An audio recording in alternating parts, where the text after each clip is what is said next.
চেন্নাই টেস্টের তৃতীয় দিনে অদ্ভুত এক ঘটনা ঘটেছে মাঠে।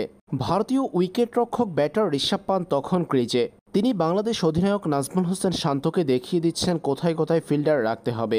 নাজমুল হোসেন শান্তকে উদ্দেশ্য করে ঋষভ পান্ত সে সময় বলেছিলেন, এখানে একজন ফিল্ডার দাও। নাজমুল হোসেন শান্ত অবশ্যই ভারতীয় এই কিপার ব্যাটারের কথার অমান্য করেননি। তার কথা অনুযায়ী ঠিক সেই জায়গাতেই ফিল্ড পজিশন সেট করেছেন। বিষয়টি শুনতে অবাক করা মনে হলেও ঠিক এই কাজটিই করেছেন ঋষভ পান্ত। একের পর এক ক্যাচ মিসের পর ঋষভ পান্ত হয়তো মজার ছলেই নাজমুল হোসেন শান্তকে ফিল্ড পজিশন পরিবর্তন করতে এমনটা বলেছিলেন। অবশ্য নাজমুল হোসেন শান্ত এরপর ফিল্ড পজিশনে এনেছেন পরিবর্তন।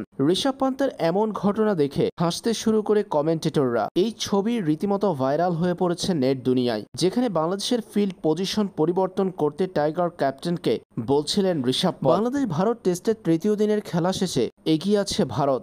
এখনও ভারতের রানের চাপায় পড়ে আছে টাইগাররা।